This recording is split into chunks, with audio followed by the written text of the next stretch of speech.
to take him at his word, just to rest upon his promise, just to know thus saith the Lord.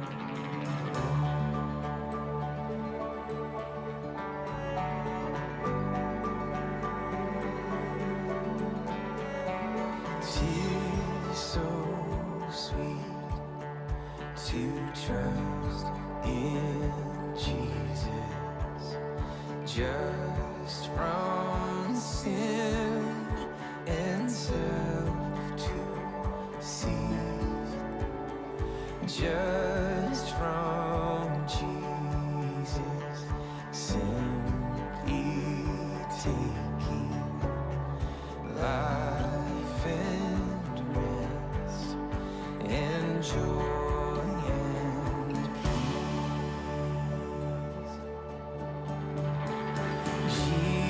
Jesus, Jesus, how I trust Him, how I prove Him more and more. Jesus, Jesus, precious Jesus, oh, for praise to trust Him.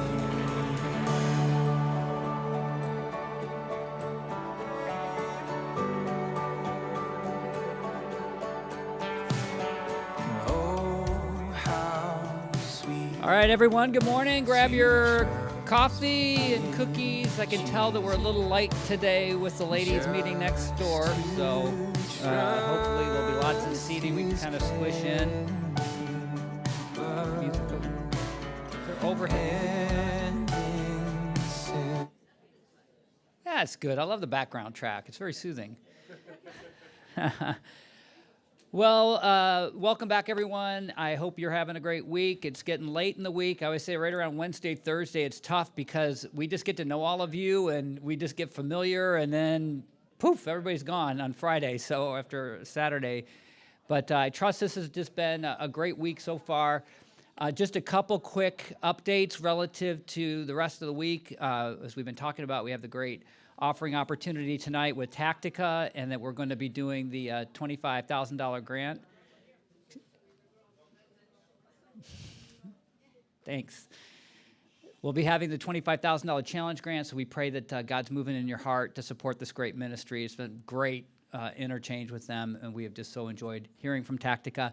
Other reminder tonight, for those of you who didn't get your questions in yesterday during the radio program, tonight after service in here, we're going to be doing dessert, coffee, and another Q&A with Abdu and with Chris. And we make it fun. At the beginning, we'll learn a little bit more about them.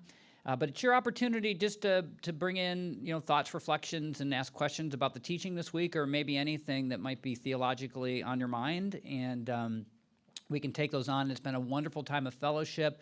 Like I said, once you flow out of service, we come over here and collect people and should be able to get going 8:40-ish. So definitely don't want to miss that.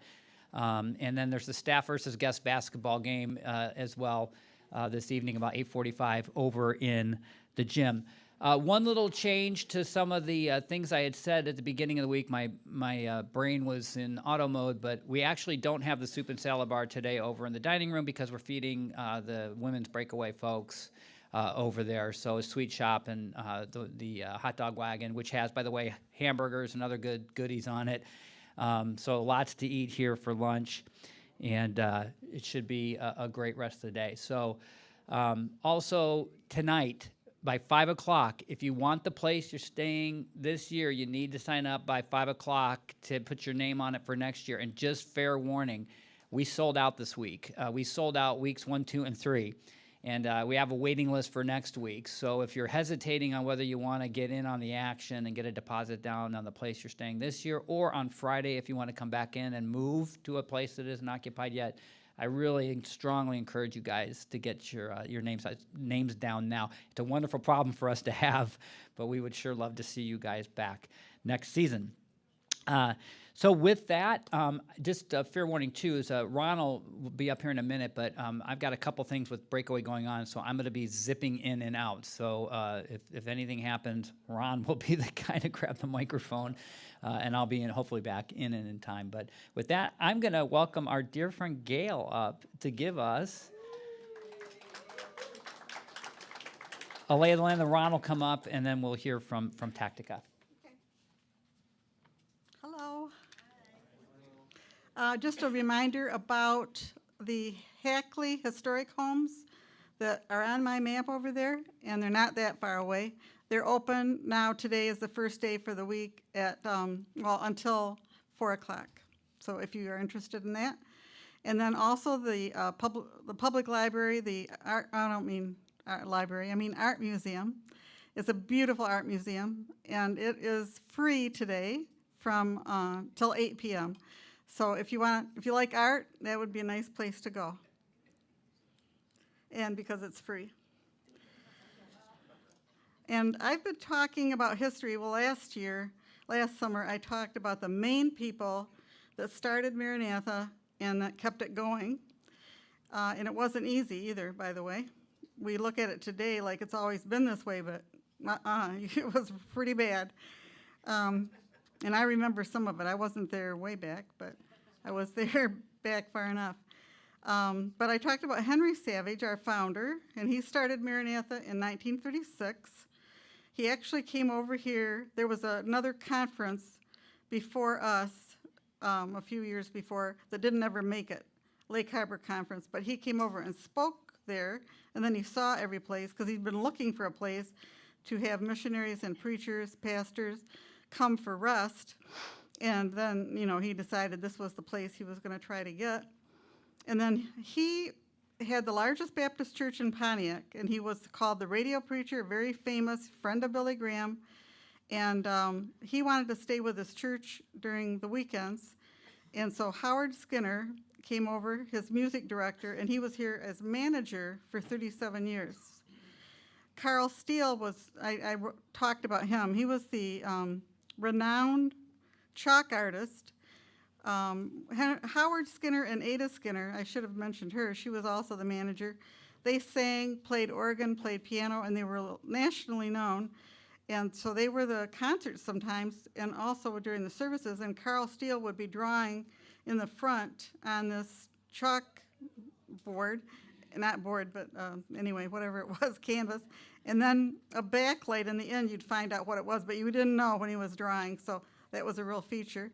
And Strat Schufeld I talked about, he was the worship leader and the vocalist, not for the whole time, but in and out. And he also was a singer for Billy Graham. But I didn't have enough days in the week last year to talk about two very integral people who were at Maranatha for about 25 to 30 years. Because of Henry Savage's insight, Dr. Amy Lee Stockton became a regular speaker during the morning meetings at Maranatha and counseled. She was the counselor, and so she counseled a lot of people and was the leader of the weekly campfire, which back then was really a big thing. Amy Lee Stockton was a phenomenon. She was known as the girl preacher. In 1913, when she was 16, and I've got all her newspaper articles because I was lucky enough, 25 years ago or something, somebody came in with her autobiography that wasn't even finished, and naturally, of course, I wanted one, luckily, and now I can do her things, because otherwise I wouldn't know all this. But she was called the Girl Missionary, and also the Girl Evangelist. She was a woman of rare ability as a preacher, one ad said. Miss Stockton has a wonderful personality and possesses a remarkable gift in the use of the English language. They said when she spoke here, you could hear a pin drop. She handles her subject as logically as many men twice her age. She is a little wonder, and she preached all over the nation. When Amy was still in school, which this is hard to believe, She could fill a pulpit on Sunday, and then after school and on Saturdays, she'd call on the sick and troubled, and then she'd prepare for the Sunday services. When Henry Savage attended one of her services in Grand Rapids, he immediately asked her to spend her summers at Maranatha. The rest of the year, she traveled the nation as an evangelist. And I want to give you a couple examples of her devotion to share God's word anywhere. Amy became the director of evangelism for the Great Calvary Baptist Church of New York City. She took a company of young people to observe meetings and then train them for evangelism and leading them in street meetings on the corners of New York.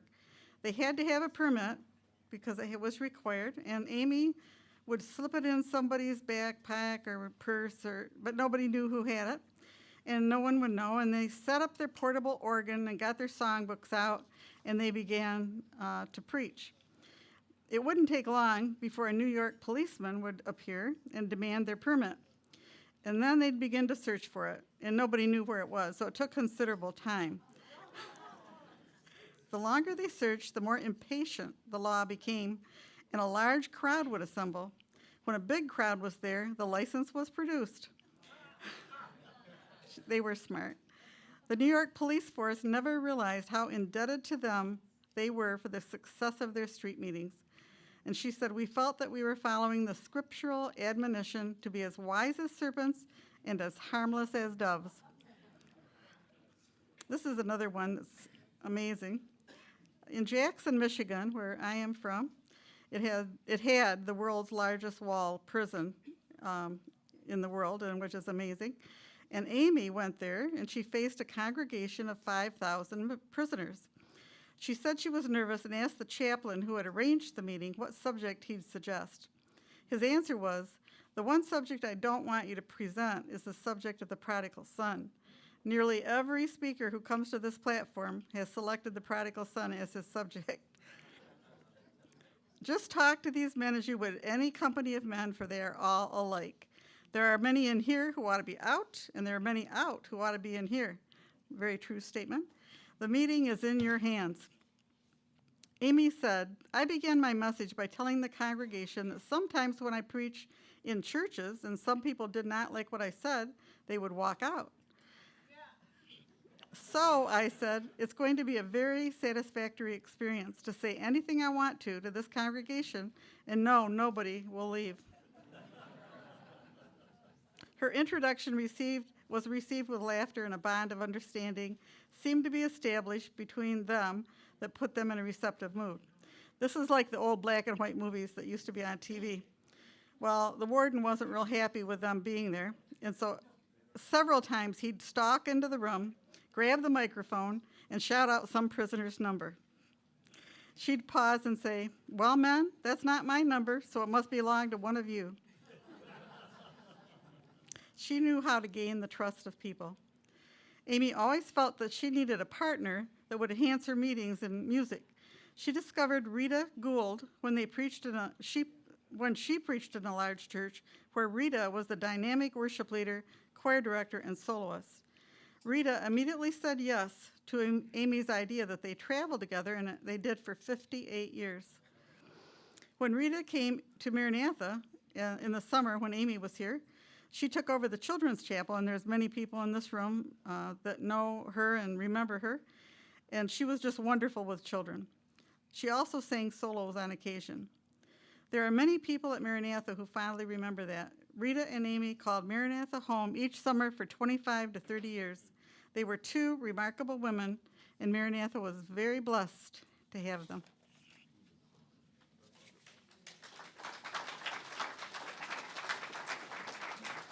Thank you, Gail. You can actually see pictures of Amy and Rita on, if you're going down to the dining room, on that wall there, the Hall of Fame there of Maranatha. So you can see their pictures there. And then we got that little history section right across from the new Maranatha Coffee Cafe, and you can check out a lot of the history. I was looking at it the other day. You know, back in the 40s, a week here was $4 a person. So it could be a little discouraging to look at that history. Had a little bit of inflation since then, but check that out.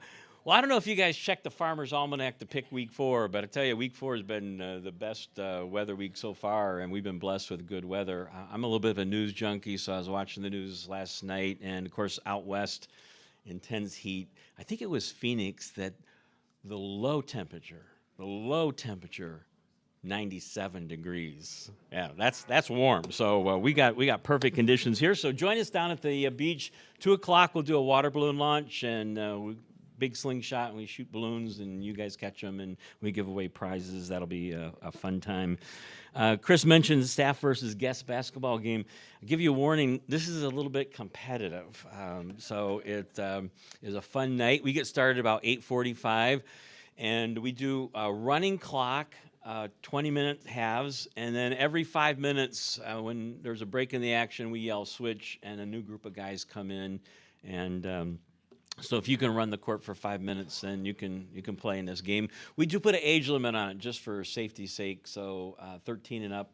If you're a teenager, your kids can play as well. So, all right, I think that's it for this morning. Why don't we pray, and then we'll have Tactica come up and then Abdu. So let's ask God's blessing on our session this morning. Lord, thank you for another day that you blessed us with.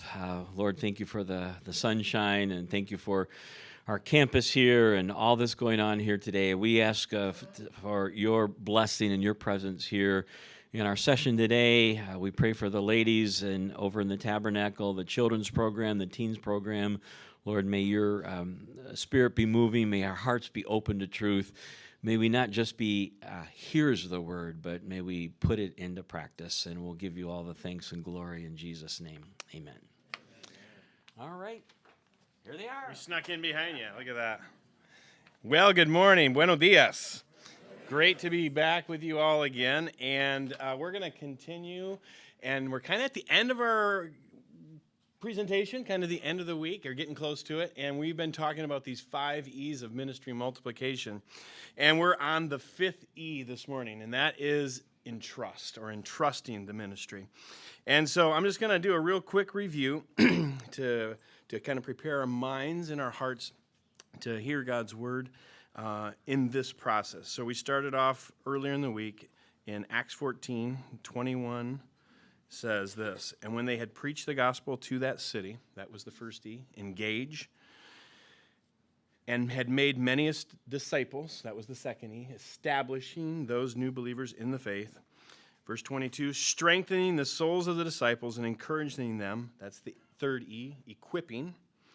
Yesterday we talked about verse 23, the first part of verse 23, when they had appointed elders for them in every church, empowering those believers that have been trained and giving them opportunities to serve. And then finally here, the end of verse 23, it says, with prayer and fasting, they committed them to the Lord in whom they had believed. That process comes full circle, where it's time to entrust over the ministry to those that have been trained and that are capable, that God has raised up. And so that's, by God's grace, that is where we are at in Costa Rica. And we are very excited to be able to appoint elders, if you want to look at it in that context, put them into the Lord's care. Doesn't mean we're abandoning, doesn't mean we're leaving. It just means we're going through a different phase or a different transition time or ministry time. It's kind of like raising your children, right? Where those first years, we've been seeing the pregnant moms here and the little ones, and oh my goodness, we remember those years, don't we? Probably you do more than I do. But, right, I say that as the dad, right? But it's different, each season of life. And you have different voice, and you have different influence, and different control levels that you use with your children. And it's the same in ministry. And now our daughters are married. One is married, and one's about ready to be married. And once again, we're looking at, wow, this is different. They have their own family. They're going to form their own traditions. And we still have a voice, and we praise God for that voice. But it's a different time. We're entrusting that ministry over. And that's what we're doing in Costa Rica. Just like we were in the middle of meeting with some folks the other day, and Miranda, our youngest, called. I'm always going to put our baby girls first, even when we are engaged in ministry. And so I said, I'm sorry, I got to step out for a minute. And it was, Mom, do the daisies look good with the roses? She's putting together her flower bouquets. And so those kind of things that happens. And Even had some phone calls from Costa Rica this week. It's no longer really asking for permission or for ideas, but it's, hey, just want to run this by you. Are you cool with what if we ask these people to be the speakers? And it's really, really an exciting time.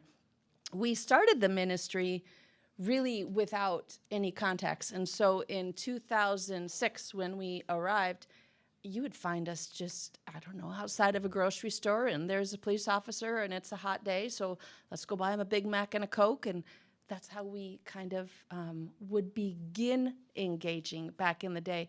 And one thing that we've had a conviction about is there is a time and there is a place for short-term mission trips. We didn't have the heart for short-term ministry. We host short-term teams, but we never wanted to be a ministry that goes in, we share the gospel, and then we say, hey, local pastor, here's 72 new believers, we're going back to the States. And so often as Americans, we think we're doing a local church a blessing, like think we're doing them a favor by giving them all these baby believers. And like, who even knows out of those 72 who actually understood the gospel but raised the hand to get like the free Happy Meal gift for their kids, you know? We don't know. And so it is our passion to be in their lives, to be there so often that, like we said the other night, when their water main breaks, we're the one that they call. When their quinceañera, 15-year-old birthday party happens, we're the ones that they ask to be a part of the event. And then when it's 10:30 at night and they're so mad, the husband literally has his suitcase packed and it's out at the basement steps ready to move out. Let's call Ryan real quick before we do this stupid thing. And that's the type of depth we want to have with the people. And that is what we've been pouring into the Costa Ricans to do as we step out, and we're going to begin doing this in the United States and begin planting this in Jamaica and strengthen what we've been doing in Ecuador.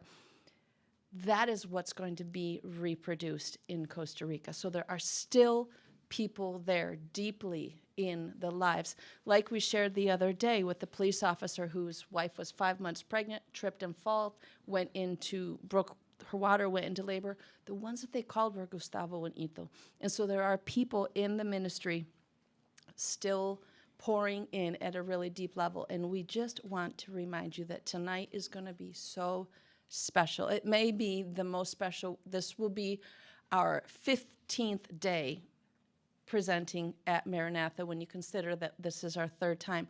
But tonight's service is going to be spectacular in that it's meaningful, in that we get to have all of you participate. Really, the fact that Tactica is expanding is because of what God has provided through you. The strength that we've had through your prayers, the engagement that's been really cool over the last 2 years with people on Facebook that we've met from Maranatha. So to have you all here tonight and be able to do this tonight, but to just commission and put out there onto the mission field formally as leaders of Tactica in Costa Rica with Gustavo and Ito, it is an absolute gift from the Lord. And we want to remind you that that's what we're doing. If you don't typically come in the evening, please come tonight. Please be a part of that. We would love to have a large group praying over this dynamite couple. And just to kind of wrap it up, along with that, trying to build some excitement for tonight, because it is super vital. And we've been hearing about the old days of Maranatha and the rich history of ministries that were birthed from here. And while Tactica wasn't birthed out of Maranatha necessarily, as Gretchen said, the expansion, motivation, and excitement for sure was. And so we want you to be part of that. In addition to that, please lock away in your minds and in your hearts that this commissioning and this appointment that's going to happen tonight also still involves an enormous amount of work to be done. And so Gustavo mentioned these commissions that we're forming. That's the word in Spanish is comisiones. It's like a committee that's being formed within our national leadership group that deal with logistics and then the training side of things and evangelism, discipleship, and the networking of churches, because that is the heartbeat of Tactica is to get these folks into the local church and serving in leadership positions. And we have been passing them through a filter, through the empowerment phase, the fourth E, to see who does Ryan and Gretchen and Gustavo and Ito want to put in these positions, but who is God bringing to the surface? Who the Holy Spirit is working in who? And so we will be naming those other, really 5 other key leadership positions that will also pass into this entrusting phase as well. So be praying for that process. That's going to happen over the next probably 8 to 10 months. We're going to be really working on that to try to get that name so that the fluidity of the ministry can continue. So thank you again. If you haven't stopped by, we're back there. I feel like we're kind of like a Dollar General back there. Right. I was just thinking, man, we got a lot of Tactica swag that we're throwing out here. But the whole purpose behind it really is truly our heart is to put things in your hands that are going to be a visual reminder so that you'll be praying for us for the ministry. Because we talked with some folks the other night at dinner, and there are times, and Abdu, I'm sure you can relate to this, where you're doing ministry and you can feel the presence of evil.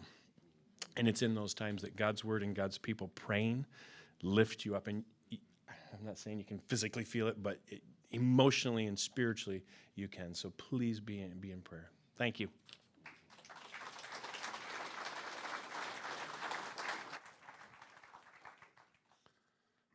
I'm going to move this out of the way. Thanks. Watch your feet, love. Well, good morning. I was thinking this morning as I was eating breakfast, there's a book written by Carolyn Custis James called Half the Church. And it's about the other half of the church that doesn't, and it was a question about like women serving in ministry and leadership roles and all this stuff. And of course, the women's conference is going on, so I thought today that I would see half the church in here because half of you have been over there.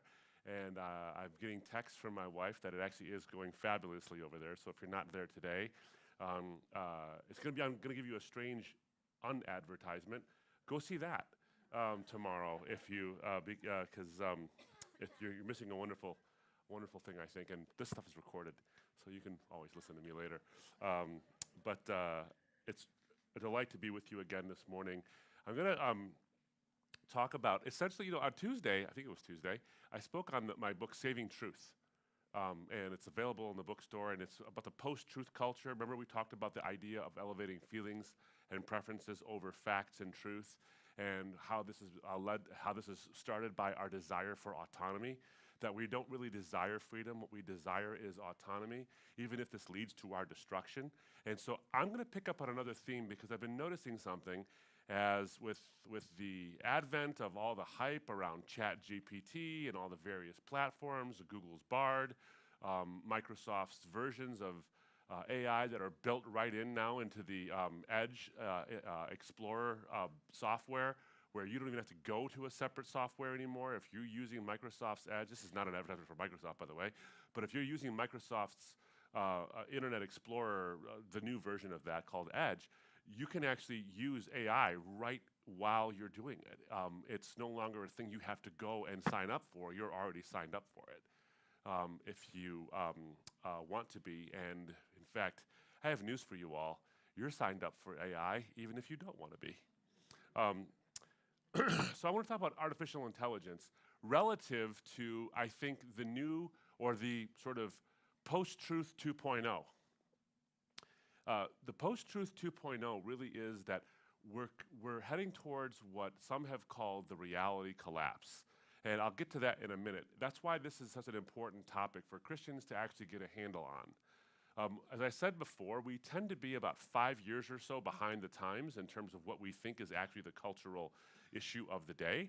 And we thought postmodernism, we still think postmodernism is the thing when really it's post-truth. And I think when I wrote that book, that was 2018 when it came out, in the 5 years since then, I think that things have become increasingly and more post-truth. It sounds like a brag, like, see, I told you I was right.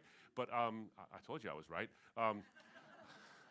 But no, I think the advent of the fomenting over AI really is a 2.0 version of this now, or if not, at least a 1.5 version of the post-truth mindset we're currently in. So I want to explore that topic a little bit with you today, how it is that Christians should be thinking theologically and practically about the advent of artificial intelligence. So I want to start off by, by sharing an encounter I had very, very recently, by the way. I was writing an article on artificial intelligence and the image of God. And it's published in the Western Journal, that article was. And before I got done with the article, I was giving some ideas and some thoughts. And I frequently put my thoughts together while I'm on planes. And usually I actually spend some time writing on planes when the space permits me to. And I don't mean like the space in the flight. I mean like literally the physical space permits me to. So I was on a plane. I was flying to Saskatchewan for a conference. But because of after COVID, flights are very weird now. I had to fly to Seattle first, so fly past it to fly to it. So I got on Seattle, and I got on a plane that flew to Calgary first, and then to Saskatchewan. And the flight from Seattle, Washington to Calgary was on this little prop plane that could probably fit in this room. And so the space did not permit for me to write my article, but it did permit for me to ruminate and get some thoughts together. Well, I sat next to a lady who was very talkative, and she asked me, it was great actually. I actually enjoy that. Once in a while, though, I'll put the headphones in, which is a signal is I'm thinking or I'm tired. But she sat next to me, and I think she had barely made the plane or whatever it was, and all this, and so she started chatting, and I was like chatting back with her, and she asked what I do for a living, with the answer to which I never know how to give. I have a very weird job, but I gave the answer to which either also starts the conversation or stops the conversation. This one started it, which was great. And I asked her what she does for a living, and she's an executive at a major software company. She's a big deal at a software company. So I said, it's interesting. I'm writing an article right now on artificial intelligence. What do you think about it? And she's like, oh my goodness. And she's breathless in her anticipation of it and how wonderful it's going to be. And she starts talking about the virtues and the things that are great about it. And it got me excited because she's talking about people who have like ADD or ADHD who get mired and like stuck in this inability to pay attention to the detail of certain things because they really don't want to talk about those things and do those things, the necessary groundwork for the creative stuff they are capable of and able to do. And so AI will be able to take over those mundane tasks, so it'll free the people who are creatives and who can do wonderful things and who are normally bogged down in things and don't get the product out that they need to be able to get out, but AI will be able to handle that for them. And it'll free people up and we'll have more creativity than we've ever seen before. Doctors will be able to diagnose things. In fact, right now, AI is being used to diagnose things at faster and more accurate rates than our doctors are because all AI does is sense patterns. It senses these patterns and differential diagnostics. If you're a doctor, you know what I'm talking about. In fact, you know what I'm talking about more than I know what I'm talking about. But differential diagnostics is taking patterns and seeing what are the symptoms, how do they line up with these various things, and you basically parse things down and you do these differential diagnoses, and it's pattern recognition, and so you get down to what's the most likely cause of the thing that's actually happening to the person. AI can do that, and it's wonderful, and it'll make it faster so that these doctors can apply their reasoning and their creativity and their intuitions at a faster rate so they don't have to spend other time doing things that a machine can do for them. She went on and on about this, and I was getting excited. I'm like, man, I can't wait. And then I said, well, I have a follow-up question for you. And my follow-up question is, what worries you about it? Because her company's putting it out. And so, at some point, she's got to be careful what she says to the public about the product her company's putting out. But she said, I'm a little worried about what it's going to do to us. She said, you've heard the term disruptor before. A disruptor like Uber was a disruptor, right? Uber disrupted the entire taxi cab industry. Something that's been going on for decades and decades. Uber comes along and basically ruins it in a couple of years. Now, it gives you maybe a better option, and this is how things work. I mean, machines the Industrial Revolution was a disruptor to the agricultural context of things, and now we have industrialized agriculture and other things, and we can make things faster, and now we can mass produce cars. We don't need horses anymore. We don't need feet practically anymore from these things. These are disruptors in some sense. Social media was a disruptor. Social media disrupted a lot of things. Commerce happens very differently now than it happened even 20 years ago. I want you to understand this. 2007 is when the first iPhone was released, but 2008 was when it became so ubiquitous. I mean, it picked up that fast. And the level of commerce and the way things were done is so different because smartphones and the technology that ran smartphones was an incredible disruptor. These were her words to me. She said, artificial intelligence is infinitely more disruptive than everything we've had before put together. So my question back to her was, social media was considered a disruptor as well. She said, oh yeah. I said, when we first got the Facebook and MySpace, who remembers MySpace? When we first got this, the whole point was to share your photos or your favorite music or whatever it was to be personal and to share pictures of your grandkids and for whatever reason, your breakfast. That was a weird thing, right, when we used to do that? Do these people still do that? Look at the food I'm eating. Anyway, it was supposed to be this social thing, and it's become a polarizing machine.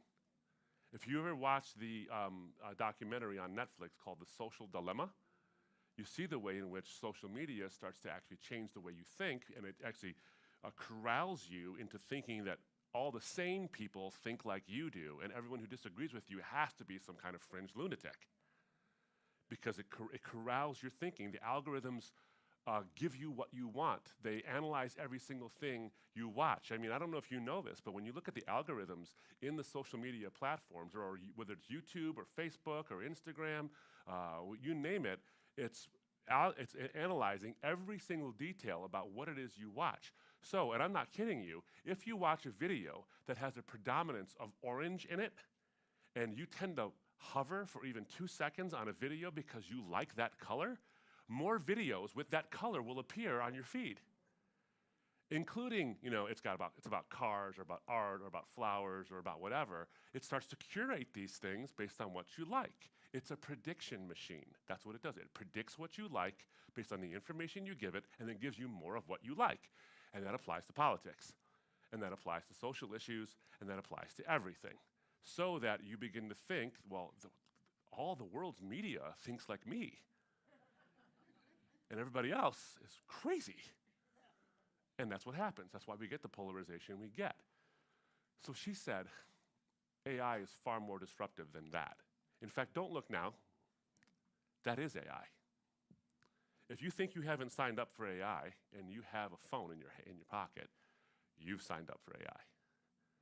Siri is AI. Alexa is AI. Amazon is run by AI. Whenever you buy stuff and it says, you might like this, isn't it surprising how well you might like that?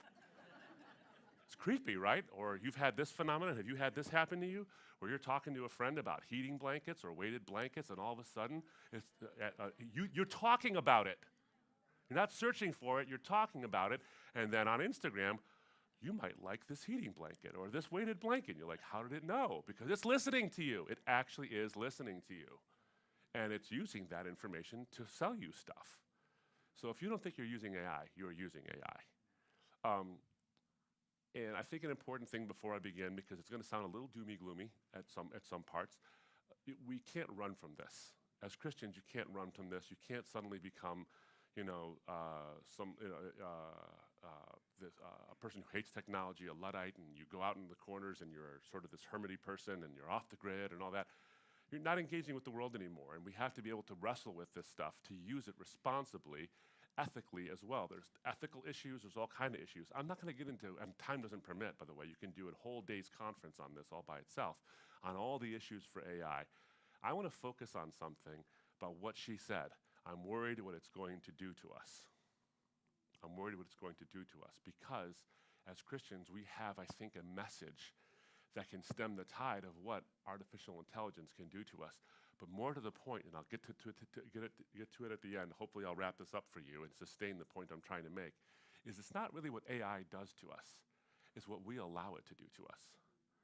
It's not the problem is not in the silicon, friends. It's in the soul. It's in us.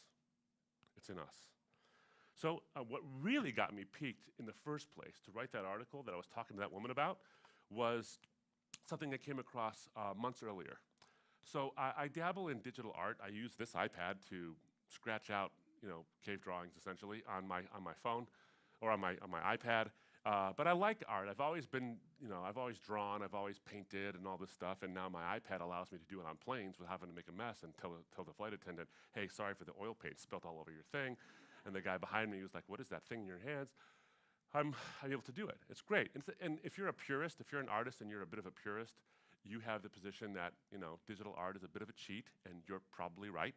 Because there are some things I can do with my iPad that would take an hour to do. If you were to, sort of scrape off the paint and start over because the perspective wasn't right or the lighting was a little funky, I can fix that on my iPad with like a stroke. But it does still require pen strokes. I take this pen, I scrape it across my screen, and it does stuff. And I have to have a composition in mind, and I have to have apply sort of an artistic sense to something on my iPad. Well, I like watching and seeing videos of people do wonderfully creative digital art. Well, I came across an article about an art contest that this guy had won. His name was Jason Allen, and he'd won first prize in the digital art section of this art festival, I think out west, and he'd won first prize. And you look at his piece, and it is gorgeous. It is beautiful. Like, wow, that's something else. But the reason why that made headlines was not because some guy won a local art contest for digital art. It's because how he won it. Remember, it's digital art, so it's not on canvas or in some other form. It's digital art. He'd won it because he never painted a thing. Never did it. Never put his pen to any kind of digital medium at all. Never did it. He used AI to do it. He used AI software called Midjourney, which creates images that you just type out. Now, you can do this now. In fact, it's becoming more and more ubiquitous. There's plenty of websites you can go to where you say, paint me a picture in the style of Renoir of daisies, dying on a table. I just literally thought of that. And it will do it. And you can say, no, I'd like the lighting to be more intense, add more sunlight to the background. And then it'll do it again. No, I'd like the daisies to be almost like a strange blue color, and it'll pick a strange blue color for you. No, I'd like that one to be shorter, and it would do that for you. Well, he did that over and over and over again until he came up with this beautiful piece. So he won the art contest, got first prize, and at first, the judges didn't know he had used Midjourney to do it, and all the other digital artists found this out, and they're like, oh my goodness, he's cheating, you gotta take this prize from him, this is ridiculous. We actually put pen to screen and had a thing in our minds and all this stuff, and we applied our artistic sense through our hands and and we did it. And they said, well, sorry, that's art. So he keeps his prize. And there was a big furor over this. It made the New York Times. While artists were lamenting and debating about whether or not it's even ethical, because I don't know if you know this, but this is how Midjourney and other AI software works. If you say, paint me a picture of daisies dying on a table or whatever it is, what it does is it scours the internet for all the publicly available, and maybe even not publicly available, images of such things. It scrapes billions of little pieces from all of that artwork that's out there, cobbles them together, and says, do you like this? No, I want to change. And it goes and does it again. If you say, and of course now, I know this because my kids are the age where they're at this age where you can write essays. You go to ChatGPT and you can ask it, hey, write an essay about something. And I want it to be 900 words in the style of my favorite writer, and it'll do it. It'll do it probably in about 13, 14 seconds. What it does is it goes out into the internet, it scrapes essays from that person, it takes other research, cobbles it together, and then puts this thing out. It's taking bits and pieces of other people's work. And so the question is that ethical? Is that a copyright violation? Is it somehow a form of odd plagiarism? What's going on here? You can have it write songs, write poetry, it'll do it for you. But is it really doing it? Or is it taking, little bits and pieces of a lot of people's work in putting it together. Well, they still said, this is art, and there you go. In response to this, Jason Allen had an odd statement. He had an odd statement. He was trying to basically console artists over this in this weird consolation. This is his statement at the end of the article in the New York Times. He said, "This isn't going to stop. It's over. Art is dead. AI won, humans lost." That's an odd thing to comfort people with. Here's why I find this such a strange boast. It's a boast, by the way. That was a boast. Now, I don't know Jason Allen. I don't know his heart, but it comes off like a boast. Let's put it that way, okay? Let's not say it's a boast. I don't know him, but let's just, it is a bit of a strange boast, though. Get over it. AI won, humans lost. That's a weird thing because it's almost like Mr. Allen forgot that he was in the human category. But why is it a boast? It's because in some sense, it's a boast about our own ingenuity, that we could create software that can mimic us, so much so that it takes almost the very thing that makes us human in distinction to other animals, naturalistically speaking. Creativity, songs, art, music, poetry, ingenuity, creativity, applying beauty to things and recognizing beauty. These are uniquely human things in our world today. And AI begins to mimic it, and we created that thing. It's a strange boast. But why would he gloat about that? It seems counterintuitive, doesn't it? It seems counterintuitive to boast about the thing that will replace the need for you. It seems counterintuitive, but is it? Is it really counter to human nature to boast about that which could replace us and make us obsolete or even destroy us? Let's think about that. Here to stay. And as many have said, AI is a prediction machine. Google Maps is the consummate prediction machine. I say I want to go here. It says, you tend to like no tolls. You tend to like as few traffic lights as possible. You tend to like these things. I'll give you the route that satisfies your likes. It predicts that. Netflix. If you watch Netflix, have you noticed? Netflix says, you might like to watch this. What's it doing that on? It's not randomly picking a movie out of nowhere. It's saying, you've watched a lot of spy thrillers. Here's a couple of spy thrillers you might like with guys as handsome as you like your leading men to be. And it picks that for you. It's a prediction machine. Artificial intelligence as it sits right now in its most basic form, and even its very advanced forms, is a prediction machine. It takes the information you give it, it predicts the things you might like, and then tells you you might like those things. And what do we do with that is we basically slavishly say, okay. We click it. And we start to listen to what it says. YouTube does that all the time. That little thing on the side of selected videos of things you might like is from people you've watched before. And look, there's a benefit to that, by the way. It does take away the time for you having to find 85 videos by the same guy you like to watch. I benefit from this, by the way. I have a YouTube channel.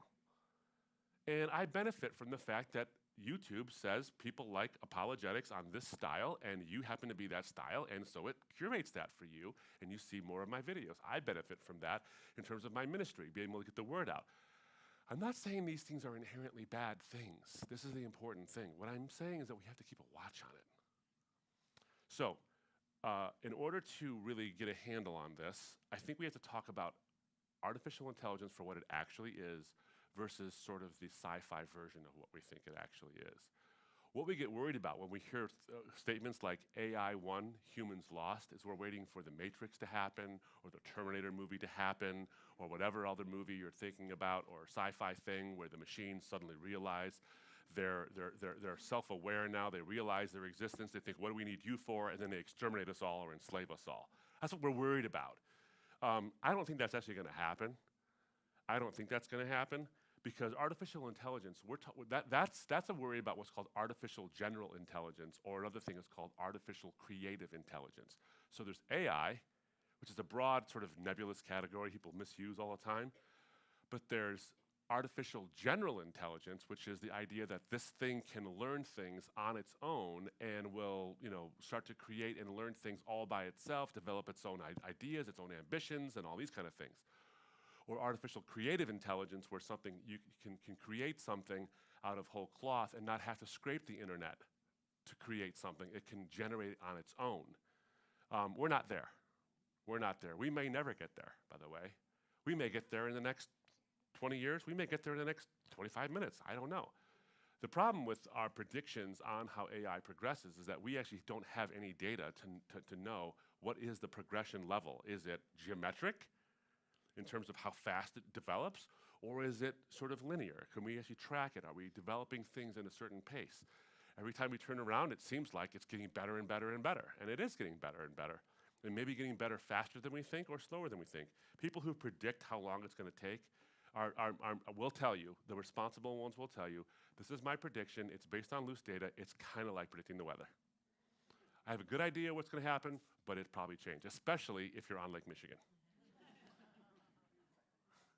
It must be the worst job to be a weatherman in Muskegon, Grand Haven, and Grand Rapids, and all, because the lake just does stuff. And AI is kind of like that. So there are serious positives to it. There are very serious positives to it. It frees us up from seemingly mundane tasks that we can use our minds for higher order thoughts or higher creativities. Email systems, for example, that where you want to prioritize the kind of emails you get and you can respond to, you can use Microsoft's Outlook or really any email platform, and it'll prioritize and say, these are the things with the keywords that you like. It'll go to the top of your list. You'll get to the other stuff later. It does that for you so you don't have to. And that's wonderful. And there are some concerns about job replacement. With every new technology, there's always concerns about job replacement. If you can generate an image to be a little thumbnail, it doesn't have to be the best thing in the whole world. It just has to be fast and eye-catching and create a color scheme and a visceral feeling about a product. Do you really need a graphic designer who's otherwise very artistic to just spend, sort of make their money on short, little, tiny projects that they can put out that are creative? You don't need them anymore because AI will do it for you. I'm not here to address the fact that we're going to lose jobs or whatever. We may or we may not. I don't know. But my point here is that it seems to free us up to higher order creativity. But does it really do that? Does it really do that? Is the effect of this disruptor something that gives us more ability to be more human? Or is there an allure to become less human? We fear that the machines will dominate us. They'll come and they'll dominate us, either militarily or cyber attacks or whatever, and we're worried about that. And there are, by the way, I don't know if you know this, there was a survey done of developers of AI, people who are actually developing AI. I can't remember the number exactly. I think it was 1,200 people who were surveyed, including AI developers, and half of the developers, thought that there was at least a 10% chance that AI could cause the extinction of humanity. Now, that's not a big number, but it's big enough. And so you begin to wonder, you ask yourself, why is it that a person would work on a system he thinks has a 10% chance of ending everything? You know what that's like? That's like playing Russian roulette with a 10-chambered thing and saying, I don't know, maybe it'll do it this time, maybe it'll do it this time, but you keep going. It's odd. It's an odd thing. Now, do I think that that's going to happen? Probably not. Do I think the machines will take over in the sense that they'll dominate us? They'll have an active, aggressive domination? I don't think so. What I do think, what I am worried about, is not that the machines will dominate humanity, is that humanity will surrender its humanity. Tomasz Chomoro-Premuzic, who is a psychologist who studies the effect of AI on industries and the workforce in various levels, whether it's labor workforce, like in terms of actual manual labor, to middle management jobs, to service industries, to the medical field, to you name it. He says this about AI. He says, we appear to have surrendered our humanity to the algorithms, like a digital version of Stockholm Syndrome. Our very identity and existence have been collapsed to the category machines use to understand and predict our behavior. Our whole character reduced to the things AI predicts about us. So AI predicts what you'd like to buy, to watch, to feel like, to listen to, and to vote for. And we say, yeah, we click. The most rudimentary of things. We have ceded, says Permusic, he's worried that we have ceded our critical thinking to these machines. As valuable as they can be, have we ceded that? In other words, it's not that AI actually is human or mimics humanity. It's a simulacrum. No matter what, it will always be a simulation. But as we begin to feed it more information and we allow it to predict our behaviors and we don't think for ourselves, we're going to start seeding that which is human, and that thing will start to atrophy. I already told you, I have a terrible ability to find out how to get anywhere. My sense of direction, I know where north, south, east, and west is, but I look at, a road and it says, I gotta go north, but the eastbound traffic will go north for a short period of time, and the Google thing will tell me, hey, you should go on the eastbound thing. Yeah, but I'm going north. Yeah, but go east for a while. But I'm going north. And so I triple guess myself out of it and all that stuff. My ability to find out how to get anywhere is so bad. It's way worse now that I rely on this machine to tell me where to go. In fact, here's the hilarious part. I remember very recently, I was in Orlando, and I had gone to this one area I had gone to many, many times, turned left out of the hotel to go to this meeting I was having of ministry campus leaders in Orlando. Every single morning for the past 4 mornings, I had turned left. I typed into the Waze thing, because Waze, by the way, is a nice way to have a radar detector without having a radar detector, because it tells you where the cops are. So I always use it, no matter even if I know where I'm going. But Waze told me, you should turn right this time. It was wrong. And I turned right like a lemming. I just, oh, well, Waze said so. So I did it. And there was no good reason to do that. I just did it. I seeded something. I shouldn't have seeded. It's easy. It's easy. Tristan Harris and Asa Ruskin talk about what they worry. They have this series of videos. They talk about how great AI is, but they also, honestly, I think, talk about the fact that AI has some serious things we have to worry about. And one of the things is they talk about the coming reality collapse. And this is where the post-truth 2.0 stuff comes into play. The coming reality collapse is an issue because right now, I want you to think about the perfect storm of things that have come together at this particular moment in our culture. We have this post-truth quest for autonomy to define reality as we see fit, okay? Then we have artificial intelligence comes in, which mimics human beings' behavior. So you can be on it with a chat bot, and it acts just like a computer, where you might, like a human being, where it says, how can I help you? And you think you're actually talking to Larry.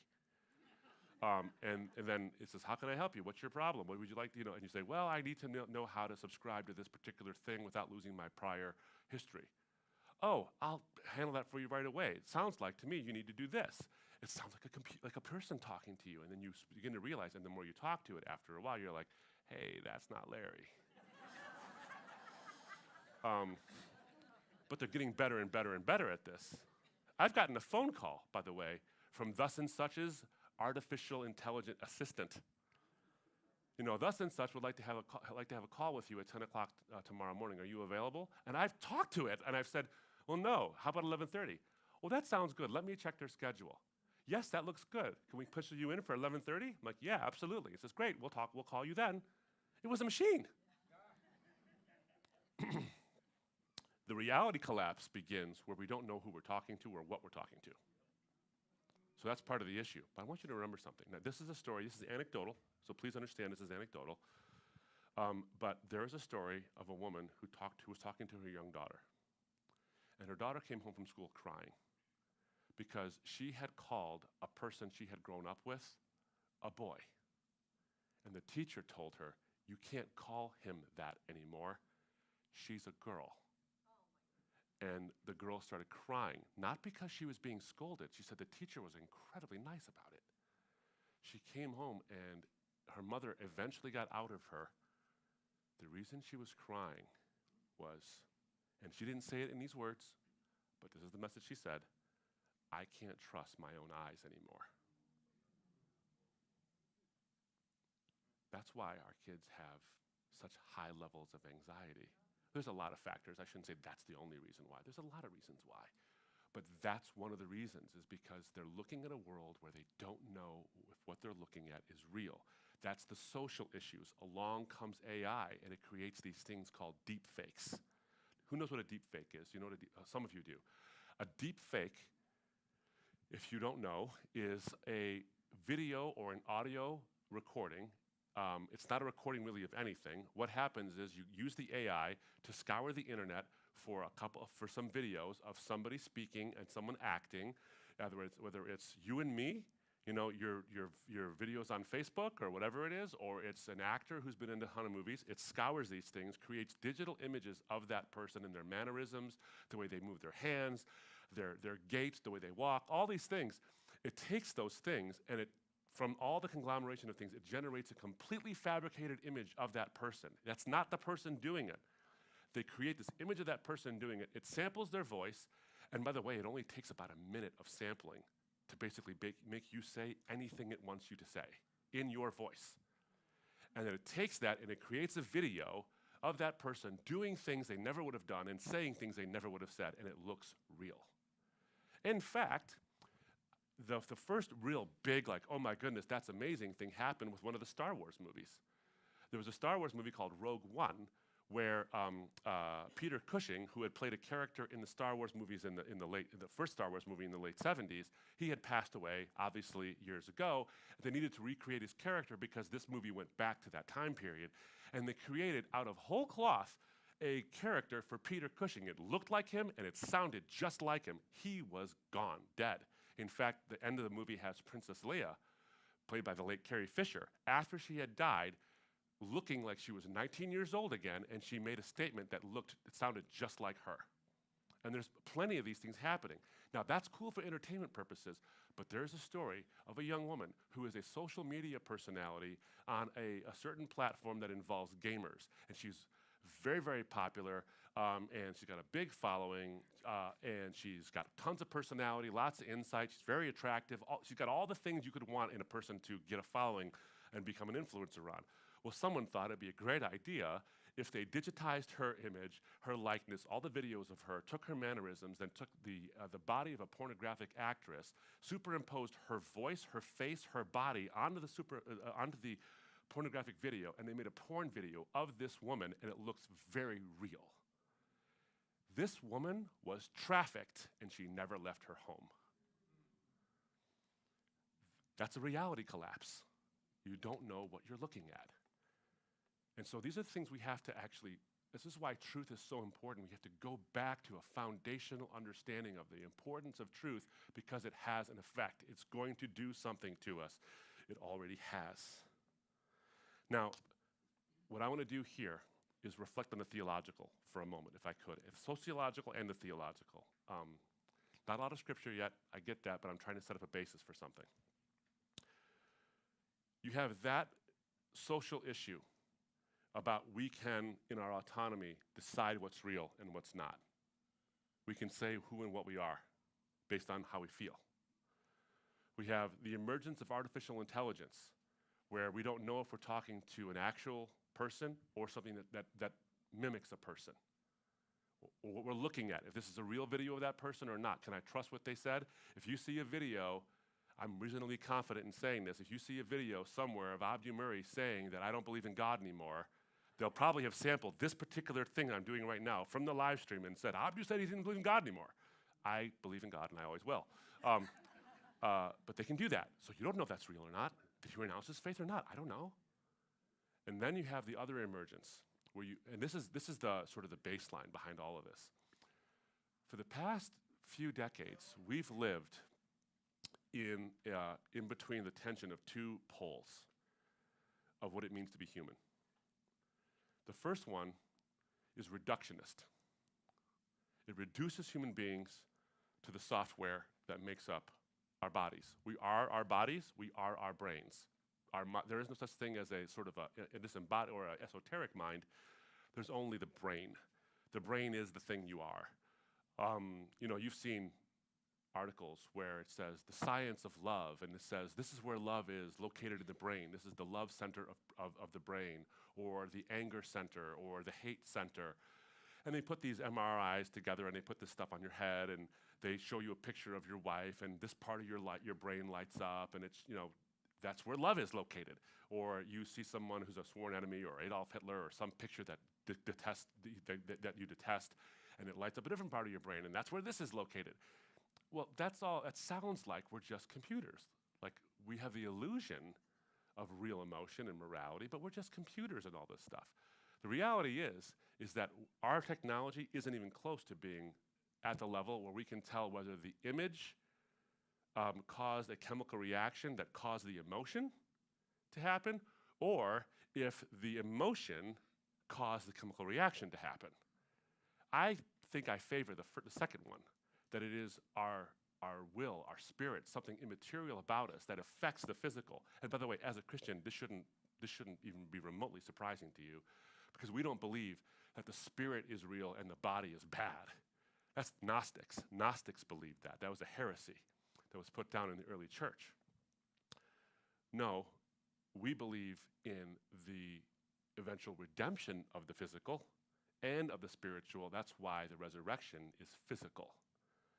We will have glorified bodies. We won't be these beings floating around playing on harps and all these kind of things. We'll actually be physical in the resurrection. But this idea that we're reduced to mere physical, that we're just biochemical machines reacting to external stimuli, is a very popular idea. Sam Harris says this. Sam Harris is interesting because as an atheist and as a guy, a neuroscientist, he has a book called Free Will where he argues that we have none. And I've always wondered, by the way, did he freely choose to write that book? Is he the only one exempt from that rule? But that's what's going on. You look at someone like Lawrence Krauss. Lawrence Krauss, when he was asked, what is humanity's place in the universe? He's an astrophysicist. And they asked him, what is humanity's place in the universe? He said, you know what, honestly, if you got rid of us, all the planets and all the stars and all the extraterrestrials and all the various things, they wouldn't notice. We are a bit of pollution. We are completely irrelevant. Richard Dawkins, when asked what is the purpose of humanity, said we are machines for propagating DNA. It is every living object's sole reason for living. We are reduced to mere animality or just chemistry. So that's one area. That's one pole. The other pole is quite lofty.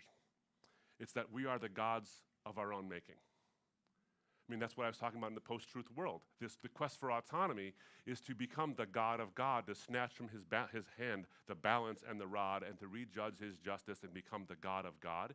That's what Yuval Harari says in his book Sapiens, and then his follow-up book, Homo Deus, where he basically says, we are becoming gods, but we're dangerous and irresponsible gods who don't know what we want. But we are becoming that, and so we can define reality as we see it. And so we're trapped, our kids especially, whether they're really young, in the single digits, well into their tweens, into their teens, and into their 20s, and I think it's getting older and older now. We're now trapped between these two diametrically opposed ideas. You're just a machine or you're God. And we're told you can be one of these two things depending on how you feel at that particular moment. And so is it any wonder then that we have this tremendous anxiety and that things like AI freak us out because we're bouncing between these two things? I started this whole week off, as you might know, in a state of vertigo. We are culturally in a vertigo now because of this. And along comes AI at this particular moment. And what happens? We create something that's godlike in its knowledge, it seems, in its power and its scope. Why are we doing that when we know that it could rob us of our humanity or allow us to surrender our humanity? Genesis, of course, as I've said before, says that we are made in God's image, Genesis 1:27, and it's repeated by Jesus, of course. And Psalm 8 says that we were made a little lower than the heavenly beings. One translation, which is a valid one, says we were made a little lower than God. We're not quite him, yet we are. So we're above animals, we're lower than the heavenly beings, but we're not God. There's this realism to who we are. There's a proper balance between the machine idea that we are, the chemistry we are, and being God himself. The Bible places us properly where we should be, where we should know what we are. What is man that you are mindful of him? That is a statement that basically says, why do you care about us? That's a realistic view of humanity. Yet, in your compassion and your mercy and your love, you have crowned us with glory and you've given us dominion over all these things because of his sovereignty, not ours. So there's a realism about what we should be. And yet, we are trying to be God. And so you can see with the schizophrenia, we're just machines, but we're also God. You can see where AI fits exactly here, okay? So we create this thing, this machine, essentially, this software that mimics human abilities. And so the naturalist might argue, I told you, you're just an algorithm based on biochemistry. How do I know? We just made one. What makes you special?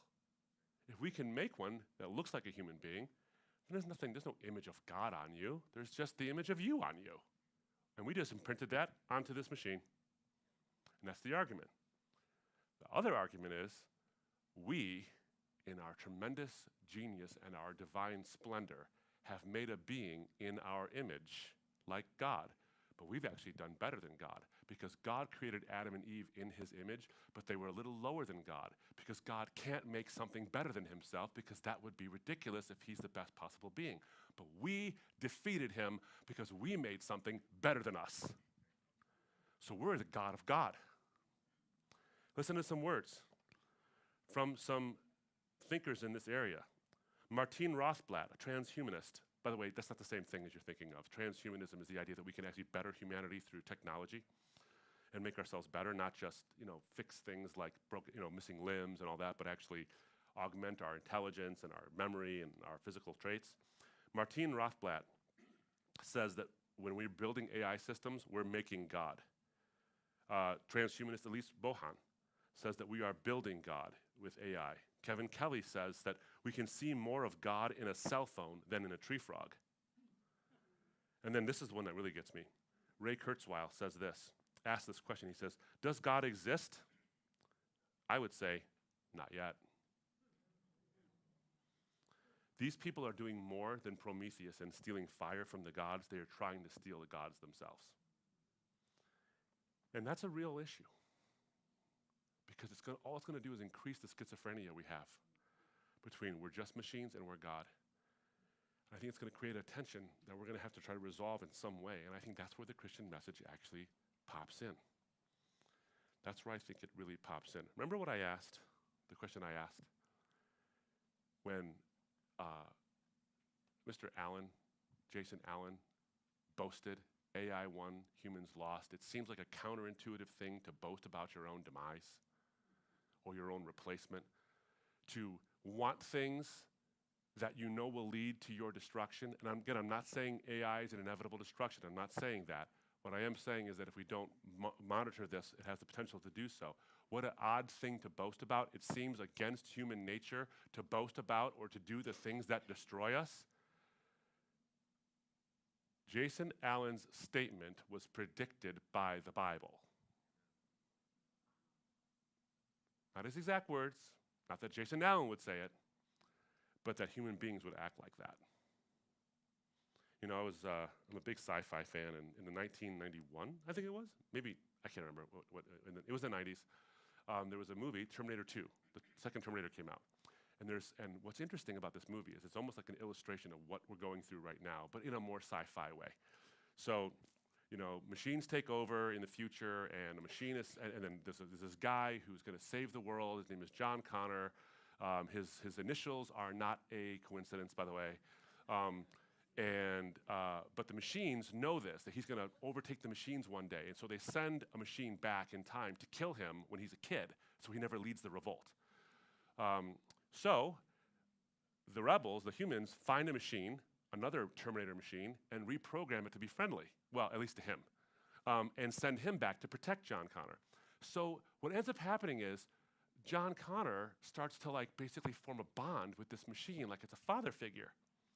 And while he's trying to teach it to be more human, and the machine is analyzing human beings, there's this scene where these two kids start to play guns in front of them, and they start shooting each other imaginarily, and the machine looks at the people, the kids, and he looks at John Connor and says, it's in your nature to destroy yourselves. Now that's interesting because the machine said that. So you have this bonding with the machine, and the machine says it's in your nature to destroy yourselves. By the way, I'm a product of you trying to destroy yourself. That's quite deep. Adam and Eve are told, when you eat of the tree of the knowledge of good and evil, you will surely die because you can't handle it. And they live with that, as I said before, who knows how long. And then the serpent comes and tempts them into say, no, God knows you won't die. God knows that when you eat of the tree of the knowledge of good and evil, you will become like God. And that's suddenly when they want it. It's in our nature to do things we know will harm us.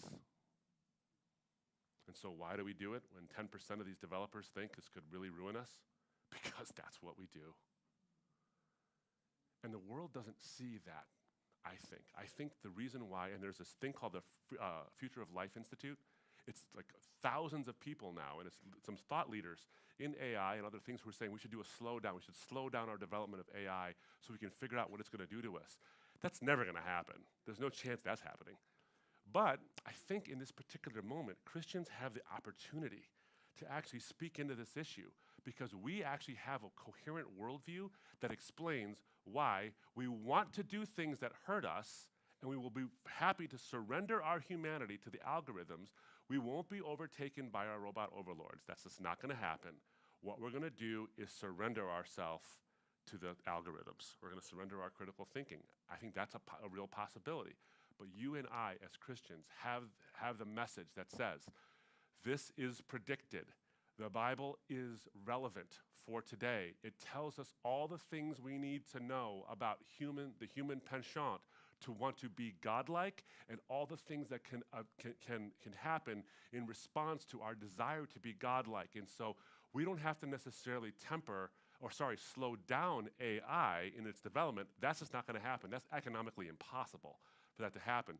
We can, however, temper our response to AI and our use of it by encouraging people to always look for not godhood, but for the image of God that's on each one of us. The cross's message is so relevant right now, and I'm going to close with this. The cross's message is so relevant right now because the cross is the ultimate statement that you are not God, and you are therefore not the master of the universe, but you are so valuable to the master of the universe that despite your penchant to want to destroy yourself, he wants to redeem you. And I think the world now needs to hear a message that humanity is not machine, humanity is not God. We are somewhere in between these two things, and we are valuable and infinitely valuable and loved, and we don't need the algorithm to tell us that. It can't tell us that. We can't redeem. AI is our creation, and it might go astray, but we can't redeem that because we're not AI's God. But we do follow a God who can redeem his creation, and he already has done so through his Son. I hope this has been helpful. It's a lot to take in. It's a new thing I'm thinking about more and more. I hope we can engage more on this stuff later on. God bless you guys. Thank you.